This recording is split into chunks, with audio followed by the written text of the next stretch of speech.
On today's episode, who could rise into the first round of the 2024 NHL Draft? We look at part 2 of our NHL Draft rankings on today's episode of Locked On NHL Prospects.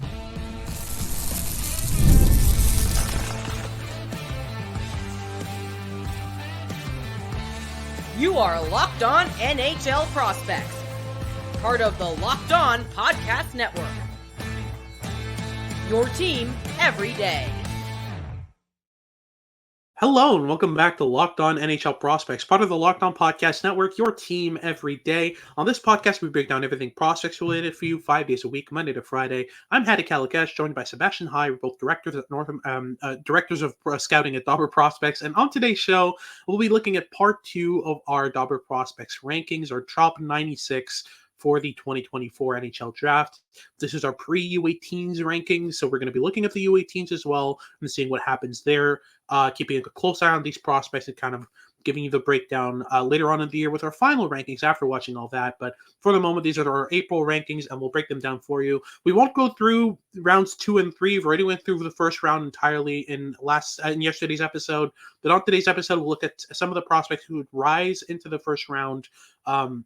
Players we have lower that could end up as first rounders on draft day, due to what NHL teams usually go for. In our second segment, though, we'll look at some notable cases from the second and third rounds, prospects who are interesting to mention because of their situations, because of what they're going through, and the type of players that they are. And then in our final segment, we'll just look at our personal favorites. We've each selected 4 players from our top 96 from our second and third rounds that we just really like and want to talk about. So stick around for that. Before we get into any of that, though, today's episode is brought to you by GameTime. Download the GameTime app, create an account, and use code LOCKEDONNHL for $20 off your first purchase. If you're watching on YouTube, make sure to like and subscribe and leave us a comment letting us know what you think of the rankings, what you think of our episode. And if you're listening on your favorite podcasting platform, please leave us a rate and review and make sure to make us your first listen of the day. So to start things off, who could rise into the first round of the 2024 NHL Draft? We'll talk about some prospects here. I think we can start at the very top here with Jett Luchanko, who is 33rd on our rankings, so just outside the first round. I'm personally convinced that this is a first rounder. I think we talked a decent amount of him, and he could have made a first round. There was a debate between him and pick 32, right? But we opted for Luke Misa ahead of him, but they're two pretty comparable prospects. So what's your thoughts on Luchanko, and why do you think he's going to end up in the first round on draft day? There's a bunch of reasons for that. He's a bit of a physical specimen. Like at the combine, the skills testing of the CHL Top Prospects game, he lit the competition alight in a whole bunch of categories. And he's one of the younger players in this draft class. He's progressed significantly from the beginning of the season to now. He plays with a really high intensity, a high motor. He's a skilled playmaker. The defensive game is refined. The athleticism is significant. There's a ton to like with Luchanko, and I know that he's like really, really grown on you as the season's progressed as well. Yeah, he very much has. Like, I was not sold at the start. I didn't see as much offensive upside, but the more I've watched him over the past few months, the more I've seen some high-end playmaking flashes. And they're still flashes, but they're getting more and more consistent. The small area playmaking, the ability to hit seams, the ability to kind of diversify his passing and choose the right type of pass for the right circumstance. Like, there's some decent playmaking elements there. I'm not really sold on the shot or the handling as plus tools, but with that level of athleticism and kind of a standout offensive tool in his playmaking, I think he's very much well worth a first round shout. Moving on to our 36th pick in our rankings. By the way, if you want to check out our rankings, we have a full article out on dobberprospects.com. You can check out our full top 96 with breakdowns of each player. But for the moment, pick number 3. We'll link it below as well, exactly. But for the moment, to look at pick 36, a player who can also make the first round, and actually is very likely to make the first round, Charlie Elick. He's a big right-handed defenseman, booming shot, really mobile, really aggressive. He's a shutdown defenseman at his core, but is also exploring his offensive game more and more. Kind of Oliver Bonk coded, I would say, in a way where he's a big body who's exploring his offensive game, kind of working on that. I think it's definitely going to be a first rounder. If Oliver Bonk was a first rounder, then for me, Charlie Elick is a definite first rounder because he's a step above him in terms of overall athleticism, physicality, mobility. So to have that plus the offensive tools he has, it's a pretty interesting package. Not as sold on the decision making, and that's why he slipped out of a first round. But yeah, overall, a definite case for the first round there. And another one, Cole Baudouin, who's a big center playing with the Barrie Colts in the OHL. Some of the best board mechanics in this game, in this draft. Like, just a monster along the boards, a player who can consistently dominate the board game. And as I wrote in my blurb of him, my breakdown of his game in our article, I don't think there's a better prospect in this draft at taking 50-50 battles and turning them into lengthy puck possessions. This small area of playmaking gels so well with his ability to make passes to kind of protect pucks, to win puck battles, to get the pucks first. That kind of player very much usually ends up as a contender's pick. So I'm looking at Vegas. I'm looking at, those kinds of teams that are looking for big physical presences, puck winners along the boards. Cole Baudouin fits that to a T. I'd be very, very shocked if he slips out of the first round. But to move on to the European side, we've got a couple of defensemen that look really interesting. Let's start at 40th overall, our prospect that ranked 40th in our rankings. Talk me through Stian Solberg's game and why he's going to possibly end up as a first rounder. I mean, he plays with utter violence. He's just a very physical defenseman. He's a left shot. He's really heavy. Like he's like 6'2", but he plays like he's 6'5", 240 pounds in how he approaches the game. And his puck skills have also had some really bright flashes over the course of the season.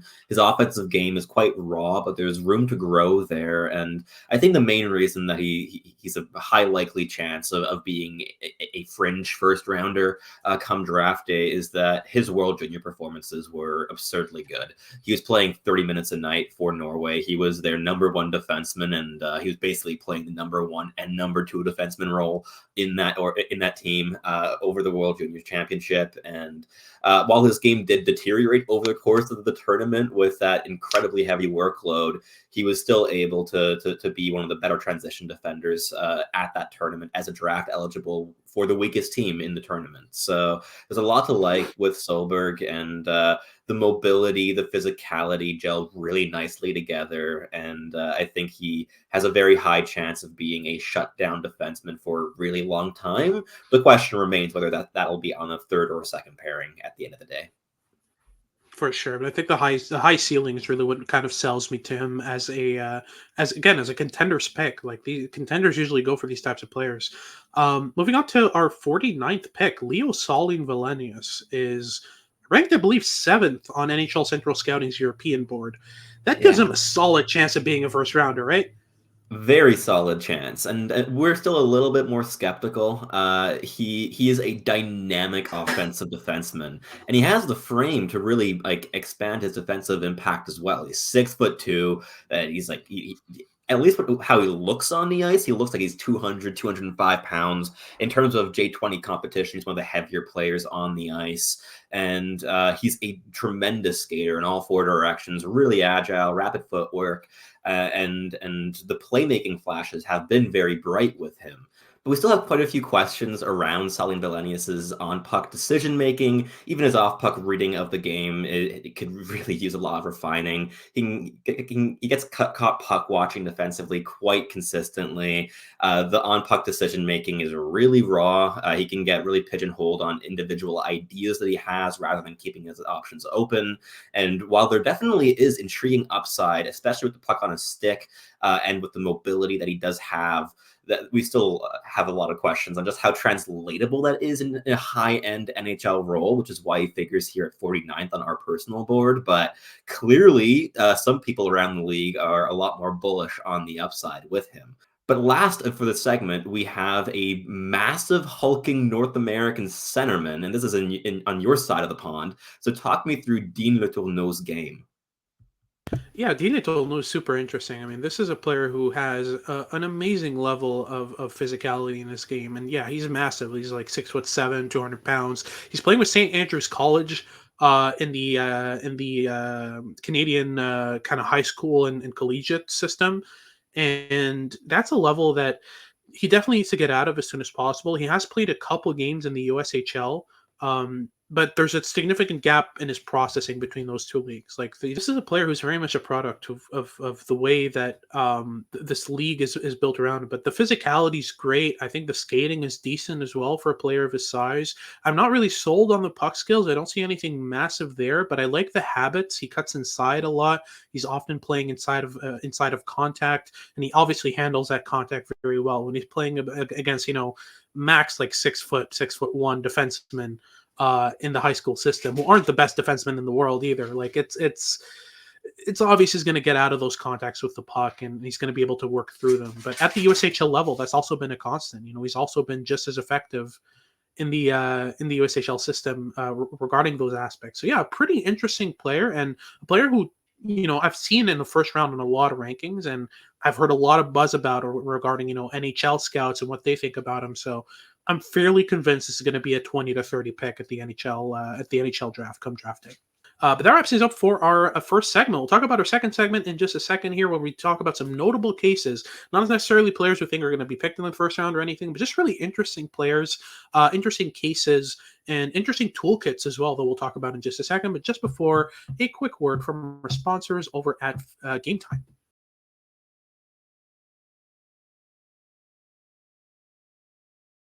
If you're looking to buy cheap tickets last minute to any event, GameTime is the best place to get that done. GameTime is a ticketing app that allows you to buy tickets last minute before an event, and sometimes an hour after they start. You can still get tickets over at GameTime. And it's not just for games, it's for anything. Comedy, theater, all of that good stuff. They've got you covered. They've got a bunch of deals. Are obsessed with saving you money. Last minute deals are really interesting. You can save up to 60% by buying last minute tickets for sports, concerts, comedy, theater, and etc. They also have zone deals, which are my personal favorite. You pick the section, GameTime picks a seat. Quite simple. You get about a 10% savings on those deals as well. And the GameTime lowest price guarantee makes sure that you always get the best prices. So if you find a ticket in the same section and row for less than what GameTime has to offer you, then GameTime will credit you 110% of the difference. To take the guesswork out of buying tickets with GameTime, download the GameTime app and create an account. Use the code LOCKEDONNHL for $20 off your first purchase. Terms apply, but again, super simple. Just create an account and redeem the code LOCKEDONNHL for $20 off. So download GameTime today. Last minute tickets, lowest price, guaranteed.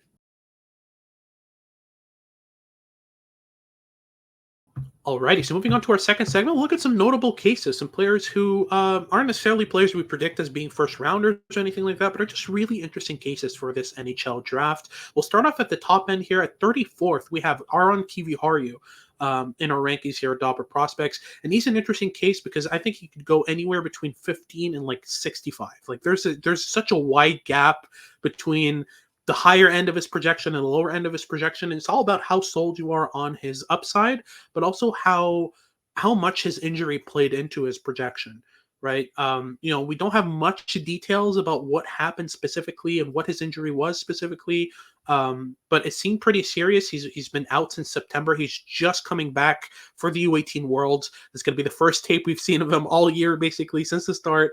So I'm curious to see where that ends up, where that ends up working with Kiviharju. I think the U18 Worlds will play a role in where he ends up being picked, right? Oh, for sure. It'll play a massive role, especially because there was so much hype with him coming into this draft year, and he's alongside like the Celebrinis and Isermans of the world. He's been one of the most talked about names in this draft class for the past like 3 years.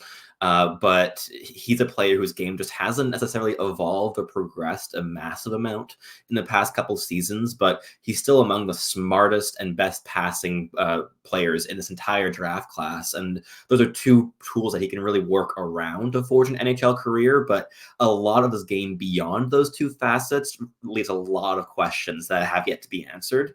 So he's a fascinating case study. But next up, we have two more European defensemen here that come in at 47th and 48th on our board. They're back-to-back yet again in our rankings. And this time, the other player came out on top. In our previous rankings, Ustinkov edged out Leon Muggli. These are two left-shot defensemen playing in the professional league in Switzerland, the National League. And Leon Muggli is coming in at 47th on our board this time around, and he is an intelligent, very controlled player. He's quite mobile. He was trusted with consistent third-pairing minutes throughout the season with EV Zug, which is a very good program, and good team in that league. And while there's perhaps a lack of high-end offensive tools in his game, there is definitely a desire to create in the offensive zone. He's a real distributor from the offensive blue line, whereas Daniil Ustinkov is a more explosive skater. He's a better puck handler. He shows higher flashes of upside in his transition game specifically, but there's also a level of inconsistency with him. He's quite raw still, and there have been games where he's just been hung out to dry defensively and really struggled to keep up with the defensive game playing with SC Zurich. But these are two fascinating players that we've been keeping an eye on all season long, and there's definitely been a bit of comparison between those two all year round for us. But Leon Muggli, who is one spot ahead for us this time around, is also the player that likely will go first come draft day. He's a player that NHL Central Scouting is a lot higher on, and it's understandable too. He's a lot more refined, a lot more projectable as he currently stands, whereas with Ustinkov, a lot of the projection remains a bit theoretical and based on the high-end tools as individual things, rather than a cohesive package as of yet. But beyond that, we have another left shot defenseman here, but coming from the North American side. And this is a player that I think a lot of fans are really curious about. So talk me through Cole Hutson's game and projection. Yeah, I mean, I'm just looking at our short list of notable cases, and there's 5 out of the 6 players we have in there are left shot defensemen. But yeah, Cole Hutson and Europeans is too. amazing. It's all Euros. Absolutely. But Cole Hutson is really interesting because, you're looking at a player who, I mean, the profile is really quite similar to his brother Lane, but with Lane Hutson, there's a lot more inventiveness, creativity, and pure skill than with Cole Hutson, and that's what's made us a bit less bullish on him. I mean, I remember both of us being really high on Hudson, on Lane Hutson. You had him 11th overall in your rankings. I had him in my top 20. Like we were both really high on that, but in both our opinions here regarding Cole Hutson, there's a significant gap, and it mainly has to do with the fact that Cole Hutson is a lot less controlled and definitely a step down in terms of smarts on Lane Hutson. So that's the curiosity here, is that I'm obviously worried that it's going to be a similar scenario to Lane Hutson, where he slips to the 60s and then just pops off after his draft, makes the NHL, scores 2 points in his first 2 games at the end of the season. Like, it can happen. I just don't think it's as likely because with Lane Hutson, there's a standout, like bona fide elite level tool, which is his intelligence and his passing ability and his hands. Like, all that's high end and elite. I don't see anything really elite in Cole Hutson's game other than the offensive zone understanding of when to hit passing lanes. Like, he's really good at distributing the puck, especially from the power play. But there's a significant gap for me in skill level and intelligence and processing, and especially in defensive play. Both of them are poor-ish skaters, so that doesn't help either. But yeah, just a really curious case because he's been racking up points on a blue line that's been struggling to rack up points in the USN TDP. So very curious case. He's 5'10", $160, like about the same. Like he's about the same size Lane Hutson is right now. But we know with the Hudsons, they're late growers, so he might grow an inch or two after the draft. We'll see. Yeah. But yeah, just a very curious case. But moving on to number 55, you've got Simon Zetter, a big center who's been playing pretty regularly at the pro level in Sweden. So talk me through his game, because you've watched a decent amount of him, and yeah, he ended up at 55 on our board. So what gives with him? What makes him so interesting? He's a really intelligent defensive centerman. His ability to keep a really tight gap in the defensive zone, really suffocate that play off puck when he's defending, is one of the better ones among forwards that are playing professional minutes in this draft class this year. And on top of that, there's a level of skill there that has shown at the J20 level that just hasn't been apparent against pro competition. That could be the basis of expanding his offensive game a little bit more. But he also has one very key tool offensively that his entire game is built around, and that's the net front play. He has a sense of timing in terms of flybys, his ability to screen goaltenders, get his puck on tips from shots from the point is really quite refined already. There's a high chance that he ends up being a bottom 6 center in the NHL, and that type of slam dunk value is something that I would not be shocked to see a contending team take a swing on in that 25 to 35 range of the draft. But if he's available later on, I think this is also a high value selection, even though the upside is perhaps a little bit more limited than other players we have in this range. For sure. And moving on, we've got Matvey Shavan, who we have ranked at 71st. There are some definite lackings in his game, some definite areas of concern, but he's pretty high on NHL Central Scouting's list. And it seems like, depending on who you speak to, he's either a slam dunk, 20 to 30 pick, or Yeah. he's just not a top 100 player. So I'm just curious as to what your read is on him, what you kind of anticipate coming from him, and what type of player would we be looking at in Sharaving if he does make the NHL? He's a really intelligent defensive player. He defends the rush in a really calculated and intelligent way to the point that his impact at the KHL level defensively has been beyond positive. It's been very, very strong. His ability to read rushers and get a sense of what their plan is and how to angle them out and keep them towards the outside to the perimeter rather than allowing them to get to the slot is quite solid. And that as a basis is something that NHL teams are going to really appreciate right away. He can play with some impressive physicality, especially as the year's gone on. But the on-puck game is the reason that he's at 71st on our board rather than in that top 50 range. He really struggles when pressured with the puck on his stick. He is very much a deer in the headlights. He goes puck off the glass in a really chaotic fashion whenever he's pressured.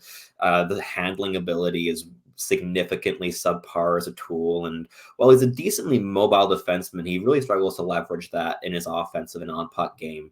Like the transition and breakout game specifically are real areas of weakness. And in the modern NHL, those are really non-negotiables in terms of defensemen needing to contribute in those facets of the game. And while offensively, he can be a decent enough distributor, getting to the puck pretty efficiently towards the more like creative facets of that are on the ice, like usually like his forwards at the KHL level. The offensive upside is quite limited here. So you're looking at a defensive specialist who still really needs to expand the breakout game, and that leaves us a little bit questioning of where he ends up in an NHL lineup, even if he hits his upside. But potentially could be a second pairing shutdown defenseman if he can overhaul the on-puck part of his game. For sure. And that wraps things up for our second segment. We'll get into our third, where we talk about our personal favorites. We'll go one after the other here, each talking about our personal favorite prospects for the 2024 NHL Draft. Before we get into that, though, a quick word from our sponsors at Policy Genius and FanDuel. It's playoff time in the NBA and NHL. Baseball's in full swing, and FanDuel is your place to bet on every game. Right now, new customers get $150 in bonus bets guaranteed. That's $150, win or lose. Bet on everything from slap shots to slam dunks to home runs, all on an app that's safe, secure, and easy to use. I know I specifically am always a fan of those single game parlays that make the action all the more exciting, and there's no time of the year that is more the case than playoff time. And the NHL playoffs are now in full swing. The physicality is ramped up, so taking the over on the hits counter is potentially not the worst idea in the world. What are you waiting for? Go visit FanDuel.com/lockedon and make your first bet an automatic win. FanDuel, America's #1 sportsbook. Life insurance is such an important safety net for your family, but trying to find the right policy is so difficult, especially with the amount of options that there are out there. And that's where Policy Genius comes in. With Policy Genius, you can find life insurance policies that start at just $292 per year for $1 million of coverage. Some options offer same-day approval and avoid unnecessary medical exams. If if you're looking at multiple options, it's really important to have one source that can help you compare all those options from top companies, and their team of licensed experts is on hand to help talk you through it at Policy Genius. You can talk to a team of award-winning agents who will talk you through the process step by step, and you can easily compare quotes that way from America's top insurers in just a few clicks to find your lowest price. Your work life insurance policy may not offer enough protection for your family's needs, and even worse, it might not come with you if you changed workplaces. And that's why having your own life insurance policy that's stable, that's consistent, is really important. So check life insurance off your to-do list in no time with Policy Genius. So head to policygenius.com/lockedonnhl or click the link in the description below to get your free life insurance quotes and see how much you could save. That's policygenius.com/lockedonnhl.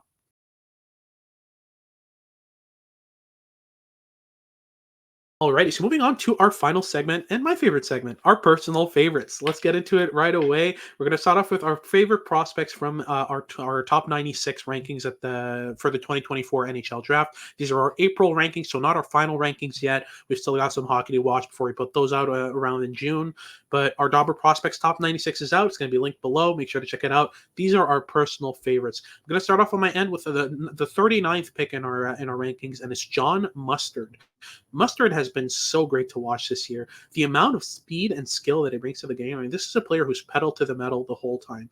The combination of speed, intensity, and that high-end shot, especially his curl and drag wrister, is a great combination of skills.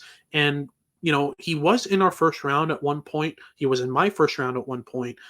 He's kind of slipped off a tiny bit, mainly due to the fact that I haven't really seen much from him outside of just barreling through the neutral zone and taking a curl and drag shot on the zone entry. I want to see a bit more, but he does that specific thing very, very well. And that's why I see kind of hints of a power game with John Mustard.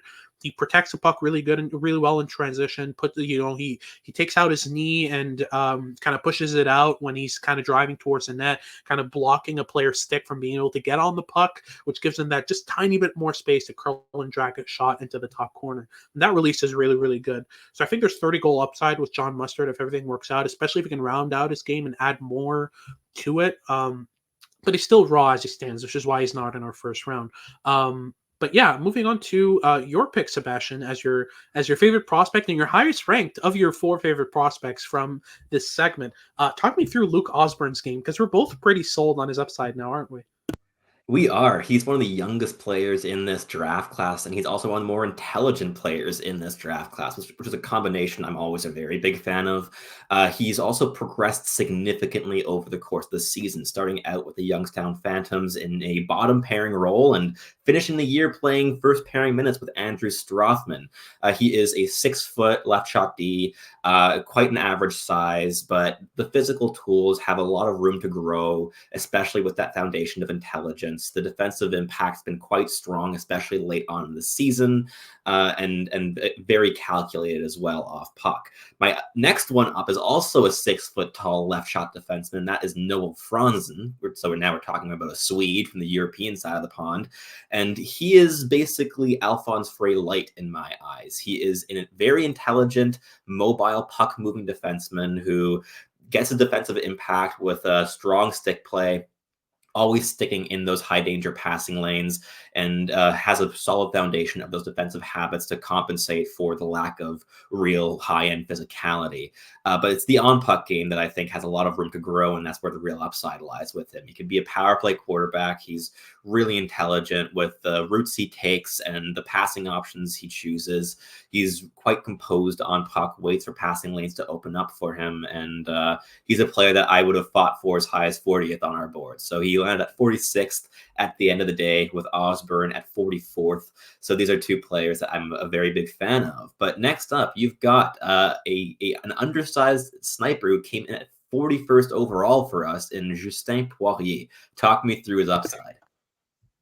Yeah, Justin Poirier is really interesting. He's a first draft eligible since Sidney Crosby to score 50 goals in the QMJHL, which is it's not nothing. Like you can definitely see why as well. With Poirier, what's really interesting is he's diversified his goal scoring arsenal more and more and more with each passing week. Like he used to be this walk in curl and drag wrister type of guy, but he quickly turned into a more diverse, more multifaceted scorer, and that's what made him so interesting. And on top of that, he's one of the most violent players in the 2024 NHL Draft. He is physical on the forecheck. He will never miss out an opportunity to drive a shoulder into an opponent's chest. Doesn't matter if they're 6'7" or 5'9".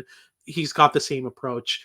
And it's drive you into the boards until you're tired of him and throw a punch and get a penalty. Like that's the type of player he is, and that's what makes him so interesting to me, is that combination of pure goal scoring upside and projectable and annoying forechecking ability. Moving on to number 73 on our rankings, my other personal favorite is Sam O'Reilly. O'Reilly's a kind of a bottom 6 center for the London Knights right now, and I think that's where his projection tops out in the NHL level, but I'm just enamored with the amount of detail that's in his penalty killing and defensive games. Like, he's a player who's consistently doing the right things. There's a bunch of small habits that I'm sold on that will work at the NHL level. Small things like if he's approaching a puck carrier from behind, he's going to kind of stick tap him on his right shin or his right kind of hip. Making the player think that he's kind of driving his right side. The player cuts left and he wraps around him, six lifts him, gets a puck, and leaves. Like, there's small details like that are just really interesting in O'Reilly's game and make me a bit more sold on his defensive upside versus other players in this mold. He's not the best skater. He's not the most intense player either, but just incredibly smart and incredibly detailed in his habits. But let's track back 8 picks and go to 65, where we have Linus Eriksson. Talk me through why he's one of your favorites from this draft class. I mean, on the one hand, I think he could rise up as high as like 40th or 50th on our final ranking because we have a couple big fans of his on our draft team. But Linus Eriksson, who came in at 65th, as you mentioned, is a really intelligent two-way centerman who played a lot of this season in Hockey Allsvenskan for Djurgårdens and really ramped up his play as the season went on and in the playoffs specifically. He's really intelligent defensively, very composed, applies really consistent pressure, is really a pass to play defensively already as an 18-year-old playing against professional competition.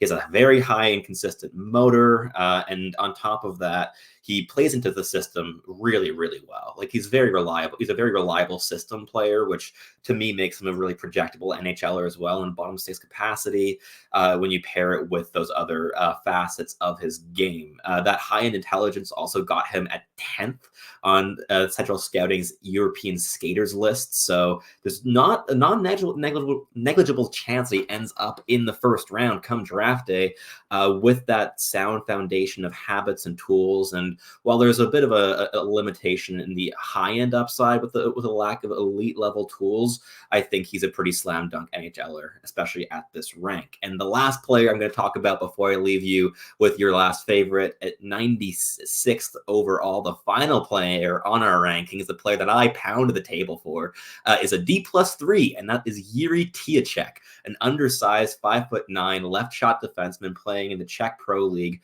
with Kladno, which is the team owned and containing Jaromír Jágr. And he finally broke out this year. I've been a big fan of the way he thinks the game and approaches the game as an undersized defenseman every single year since his draft year, and the production finally popped off this year. He led all Czech League defensemen in points this season as a 21-year-old, and the puck-moving game, the small habits, the defensive stick work, the level of intensity, the ability to lower center of gravity to out-leverage far bigger opponents, all things I really like, and I really hope he finally gets drafted this year around. But talk me through your final player to finish off the episode, a D+1 out of the OHL who put up a ton of points and goals this season from the North Bay Battalion, Anthony Romani.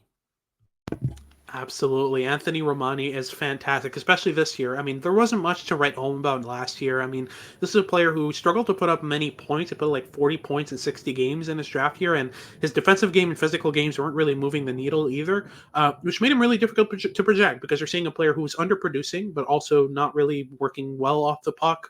So it's just, what's his upside? So you fully understand teams passing over him last year, but this year, there's no ignoring him. He has 111 points in 60 games, just absurd production levels this year. And beyond that, it's just a projectability that he's added to his offensive toolkit. The tools themselves offensively haven't changed much, but he's surrounding his tools with such projectable and translatable elements that are allowing him and leading him to get more puck touches in more dangerous areas. So yeah, now the translatability of his offensive game has just popped off. He's become a really good net front presence. He's become a really good half-wall option on the power play. He's playing basically any role. He can be a playmaker. He can be a goal scorer. He can be your pure kind of puck carrier, play driver. Like, the versatility in his offensive game also kind of lands him pretty high. I think he's more likely than not, he's going to end up a third liner, but I see a potential second line upside here as a kind of complementary player. That versatility is going to allow him to play basically any role. Once he sticks to the NHL, I don't think he's leaving because he can do a bit of everything. So for me with Anthony Romani, it's just a matter of making sure that he doesn't end up stagnating in the AHL for years and years and years, because that's going to be kind of the death of his career. But once he gets a shot in the NHL, like he's sticking around. But that wraps things up for today's show. Thank you very much for tuning in. If you're watching on YouTube, make sure to like and subscribe. Leave us a comment letting us know what you want us to talk about next. And if you're listening on your favorite podcasting platform, make sure to make us your first listen of the day. For your second listen of the day, make sure to check out Locked On Sports Today to get all your news and updates about what's going on around sports. And make sure to tune in for our next show as we continue our prospect coverage for the month of April. This has been Haddock Alakash with Sebastian High, and we hope you tune in next time.